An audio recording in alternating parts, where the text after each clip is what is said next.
Welcome back to another episode of Dynasty. We are so excited to share another video with you guys. We missed you last week. If you noticed, we did not post a video. We did not feel like it was appropriate. We wanted to take the time to really mourn with people who are mourning over the injustice that is occurring in the United States right now. And that happened with George Floyd and many other people, but especially George Floyd on Memorial Day. But we want to take this time and just jump back into Hong Dynasty, share some mindsets, growth mindsets with you guys, because so many of us are being inundated in our feeds and everything with so much heavy topics right now, and they're very necessary. But sometimes our brain needs a break from one topic, and so we want to be able to share some other topics with you guys to help maybe encourage you, but also maybe a little less heavy at the same time. Exactly. So before we get started, we want to show you a clip of our son and his first day at the beach. Johnny, what do you think?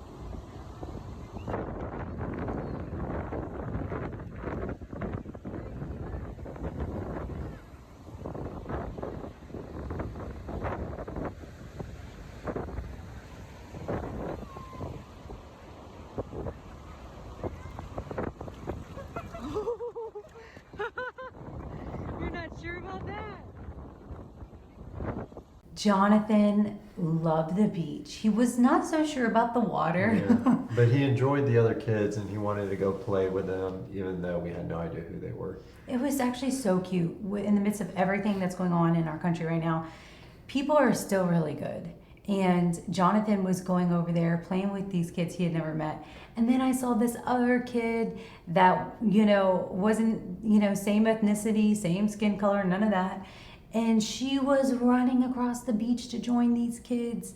And so, but since they were, their family were so far away on the other side of the beach, she wasn't able to, her mom didn't let her stay and play, but it was just so amazing to see these kids. They wanted to come together. They're not looking at skin tone. They're not looking at any of that stuff. They just want to play. Just goes to show that racism is taught. So. Exactly. So in other news, today we want to talk about, like she mentioned earlier, growth mindsets. One verse in particular that Deborah and I take in heart and let guide us is Proverbs 13:22, and it says, "A wise man leaves an inheritance for his children's children." I remember in the beginning of our marriage that was a verse that marked you, like especially you, and I think because it marked you so much, it kind of set the tone as to what we were going to take seriously as we were growing in our marriage and growing our family. Yeah, exactly. So, yeah, one thing that I've always wanted to make sure was that our children would not start off where we started off. Yeah. I want to make sure our children start off where we leave off, which is very important, because if you're starting a race and you're running all those grueling miles to get to a certain point, you don't want the person who's going to continue to run after you start where you just started. What was the point of running that race? What was the point of running all those miles if the person is just going to start off right where you left off? So we've really taken that verse to heart, and we want to make sure that our grandkids, are even going further than where we want our kids to go. Exactly. And fortunately for us, we have his parents and my parents, they kind of had that same mindset. Generally speaking, that they wanted us to go further than they went, so they made sacrifices, they made, things happen. His parents, they decided, all right, we're gonna be immigrants to this brand new country. We're gonna study. We're gonna do all these things. So they came from South Korea before any of Jimmy and his siblings were born.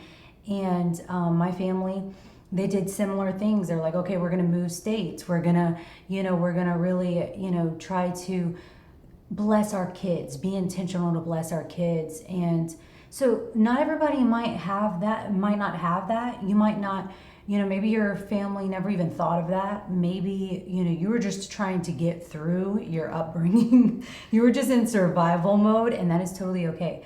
But from now on, maybe a growth mindset that you could apply is, what can I do? How can I position myself right now? So in 10 years, 20 years, 30 years, my children, their children, they can be blessed or maybe I wasn't blessed. Maybe I was just scraping by. Maybe I was just trying to make sure there was food in the pantry, And so, And you don't want your kids to start off there.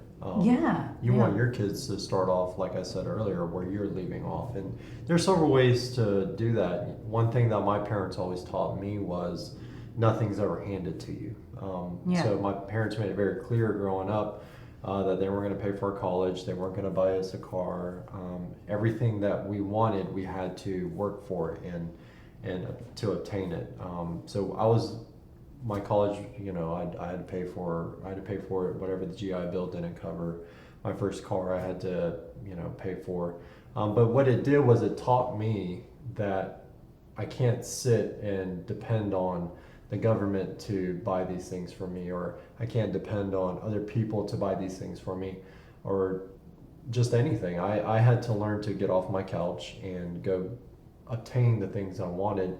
And in doing so, my parents taught me what it meant to work hard and to have a good work ethic. Exactly. And every parent has your own style of doing things. Like my parents, they also taught me that I had to work for things and, be a hard worker, but they also wanted to bless me by paying for my college or paying And for... you were also obedient. They taught you the importance of obedience. Yeah, like, obviously if I'm going to just run off, do my own thing, they can't bless that. But, I'm focused. I'm trying to, take, my life seriously, maybe sometimes a little too seriously. But, and so they did buy, all of their children their first car. I mean, it wasn't like, a $20,000 car, but it was definitely a decent car. And so and they taught her the importance of being obedient. When you're Yeah. obedient, you receive blessings.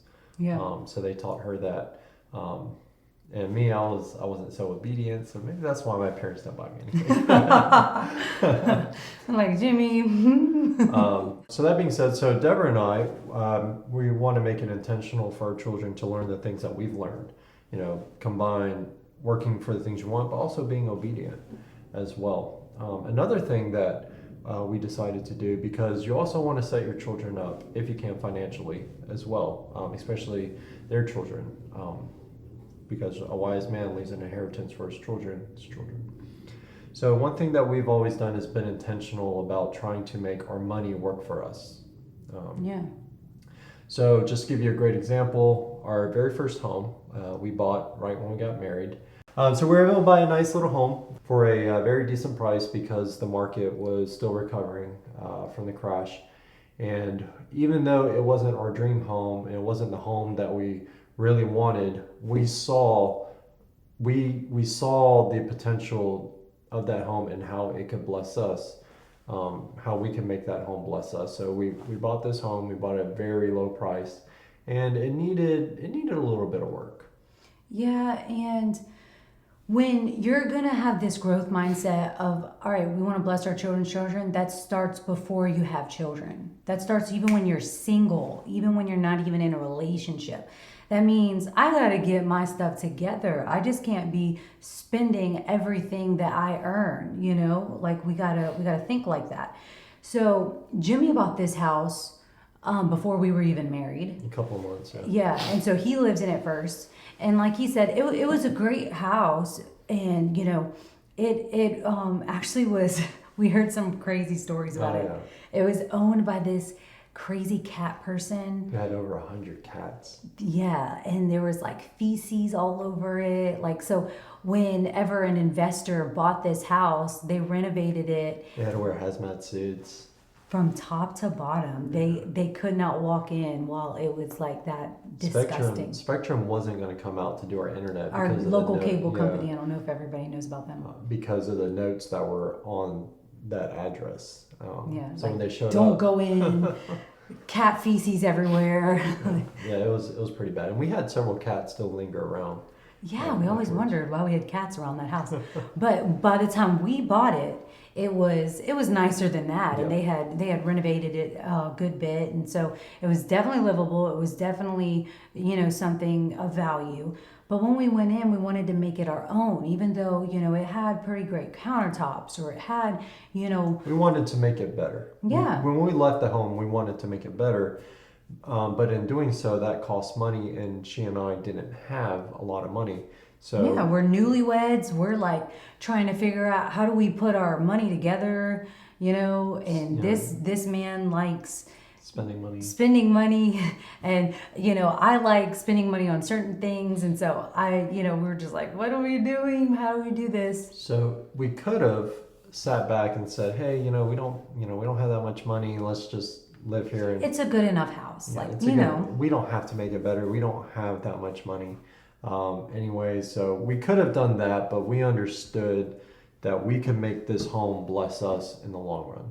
And that's another important thing with a growth mindset is you can't look at the present. You have to look long term. yes. You have to be able to see down the road. You have to be able to have a vision.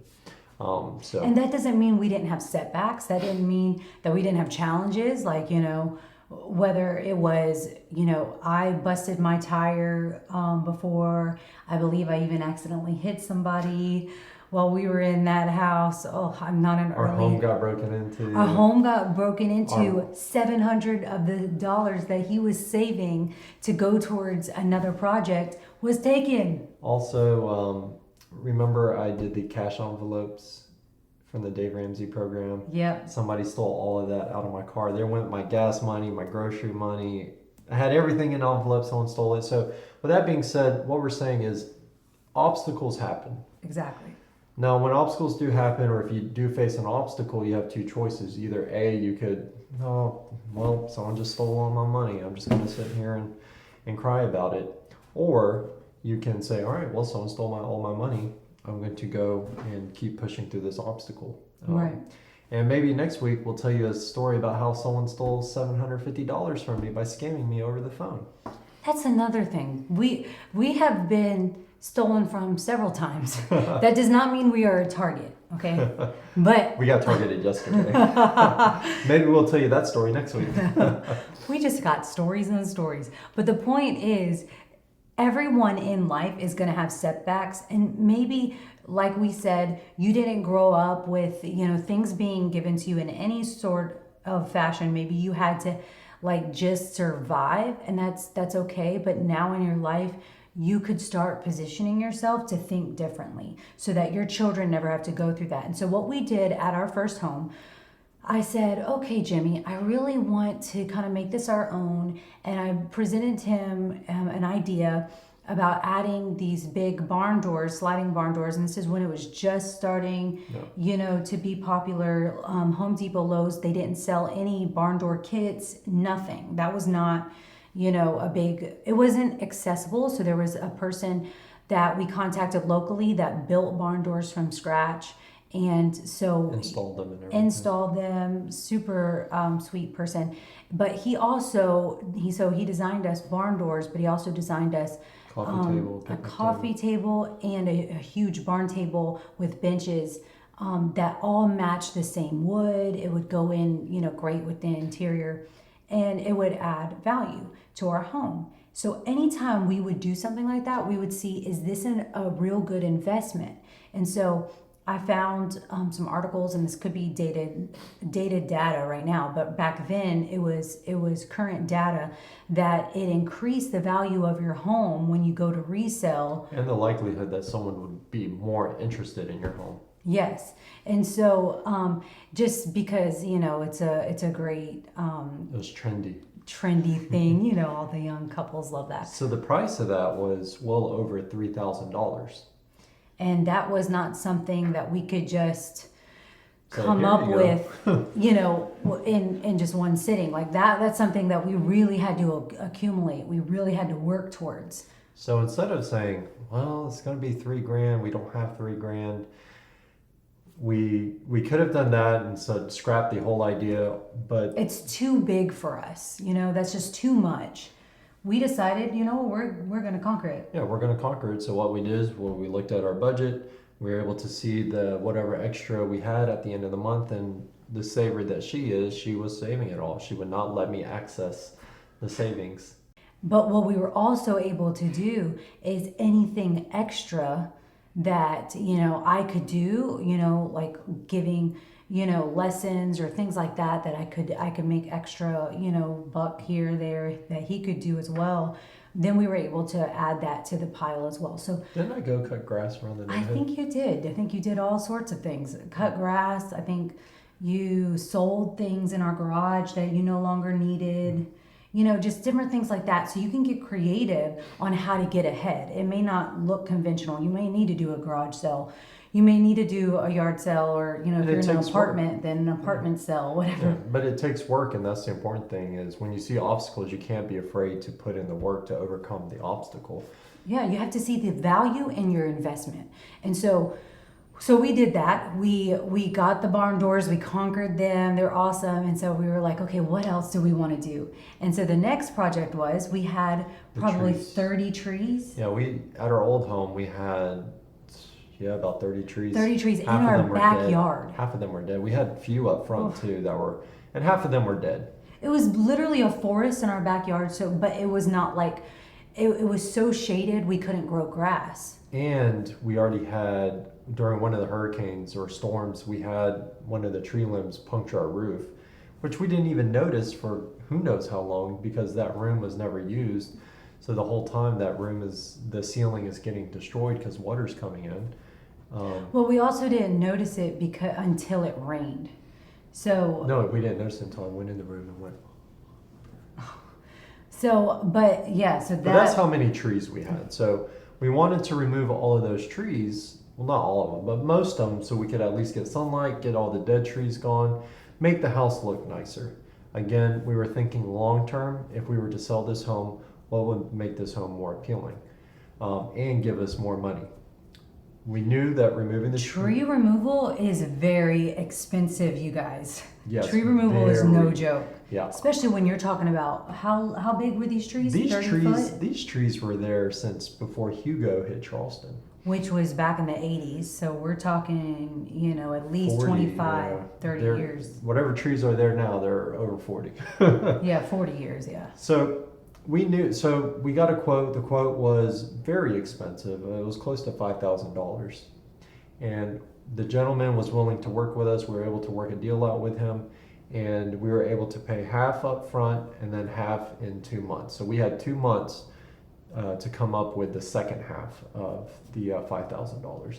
And we also opted, well, let's go ahead and get the trees removed, but not the stumps removed.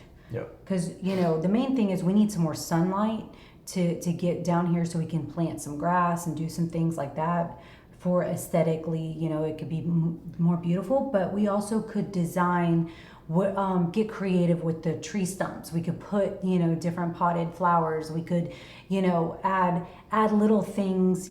But I even wanted to put like a fire pit near one of those stumps so that we could even use, you know, maybe a couple of the stumps as seats, or we could use them to be pretty around the seats, you know. And so you can get creative. You don't have to do everything like So again, we the could have, conventional way. exactly. So again, we could have said, man, that's going to be $5,000. But again, we were thinking long term. This is not the home we're going to live in forever. This This is an investment. This home was an investment for us, and we had already told the home when we moved in that that home is going to bless us. So there's power in your words. So anyway, we removed those trees. It made the home look 100 times better. So once we removed all the trees, we were able to have grass. We were able to grow a garden. Our dogs didn't have to worry about getting bit by snakes. Yeah, so there was a lot of positive things. And so then our last conquest on this house was we want a deck. Because when you walked out, it was just like... It was a concrete slab, like Yeah. a 5x5 concrete slab that was that broken. had cracks in it. Yeah, it was too old. So we contracted a carpenter. He came out and built this deck for us. Again, it cost us a pretty penny. But instead of Several $1,000s. yeah, but instead of looking at, I mean, we decked this deck out. It was beautiful. You like that? We decked this deck out. We had solar lights on all the posts. We had gates, so the dogs couldn't just destroy stuff like dogs like to do. And it was a huge deck. I mean, Yeah. we could have. The deck was the size of the home, but It was not the size of the home, but it was big enough where you could put it was like a 10. It six. was like a 10 by 20 foot deck. Yeah, and so what we did was once the deck was built and it had the two exit gates, you know, you can exit out this way to the backyard or this way. And then we added a 6-chair table, like lawn table, you know, out there as well. And then we were going to put a grill and everything so it looks so nice. And so that was our last major project. We didn't even have. Oh, we also built a room in the garage. Oh, we did. Yeah, but that was in the beginning. Yeah. So we did all these things to our home, even though it cost us a little bit extra. However, unfortunately, we didn't get to enjoy the deck. As soon as it was done, she found a home that she really wanted, and also we just knew it was a great time to sell. It was a seller's market. There were so many buyers, and so we put it up for sale, and we made a great profit. With, you know, those investments actually looked really small compared to the profit we were able to make because of those investments. And so had we just sat in the home and had we just, you know, like, it's good enough, and not made everything works. Yeah, and not made those personal touches, we would have missed out on a major profit that actually would set us up for our next, to be able to buy our next home, to actually put more into savings, to pay off anything we needed to pay off, to set us up better. So, like she was mentioning, because of those personal touches, because we conquered those little obstacles, we were able to buy our new home and fully furnish electronics, furniture, everything without having to finance anything. And we were able, like she said, move stuff to savings, move stuff to some other debt. So because we conquered those little obstacles, we were able to set up our new home. And set up the next phase of our life. And so, you know, what's beautiful is when you have that growth mindset, you really can bless your family, bless your future. And so I see a lot of young couples or even single people, they don't have that growth mindset. When you are able to buy a house, when you are able to make that, you know, investment, leave it better than when you came. Look at it as an investment. If you don't like the kitchen, do you think someone will want that kitchen if you don't like it? So maybe you should start thinking about, okay, how can we conquer and put money to the side and put it into the kitchen? Or maybe if you don't like the backyard, the buyer might not like the backyard either. So what can you do here and there? Be creative. There's so many local businesses that can help you for a good price, not overpriced or over expensive. Think about it like that. It's an investment. And we're just so proud. Shout out to my little sister. She's only 20 years old. She has no current relationship. She's single. She's single, ready to mingle, but, you know. We'll leave her number down here. She would kill me. But here's her picture. What she did was she decided, okay, I want to set my future up because, you know, when I meet the right person, when, you know, things happen, I want to be set up for success. And so she saw what we've done. She's seen what our parents have done, you know. So, you know, she bought a house and at 20 years old, and she got a renovation loan and just renovated the entire house. She got it for such a great deal, and she was able to put her own personal touches so that when she goes to sell that house one day, when her, you know, she has a family and she outgrows it, she is going to profit a pretty penny off of that house. It's going to bless her. And so if you think like that, if you position yourself, maybe you need mentors, maybe you need someone to encourage you, maybe, you know, but if we're wasting our money or we're just wasting our lives, we're going to miss out on setting our future selves up and setting our future family and our kids and our future kids and their kids, you know, they're going to miss out on inheritance because we weren't wise. Yeah. So several things just to recap is, one, don't be afraid to put the work in. Yeah. 2, don't see money as an obstacle. There's so much money out there. You just got to figure out how to bring that money into your home. Legally. Legally, yes. Legally. We know there are many ways illegally, but that was the thing. We want to do it all right, you know. And so Jimmy would, you know, figure out, like I said, selling things in the garage, go cut grass, what are some things I could do? Maybe you could give lessons to some little kid, or maybe something that could you could tutor somebody. Or Think Uber, about that. Uber Eats or Uber. Oh yeah. Remember the time I sold almost all my things, and someone stole the money when I mailed the money? We'll talk about that as well in the next episode. So that being said, Oh, we could never learn the easy way. Okay, rephrase. I could learn the easy way. Jimmy could never learn the easy way. I think his parents could vouch for that. He always had to learn the hard way. yes, I always learn when someone steals from me. But it's Never okay, again. because the way we see money is just a tool, and It's just a tool, and we can find more out there. there's more money out there, and I'm not gonna dwell or sulk because someone took, I probably had close to $2,000 stolen from me in the last 5 years. Oh, more than that. So with that being said, we hope you enjoyed today's video. If you haven't subscribed yet, hit subscribe, hit like, share this with all of your friends. Share down in the comments below any cool projects you've done around your home.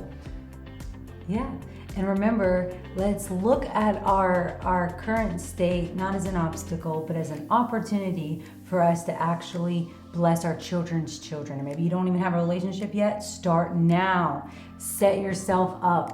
And I'll leave you with this. This was actually, I found this in a fortune cookie. Remember, I taped it on my Jeep. Obstacles are those frightful things you see when you take your eyes off the goal. Peace.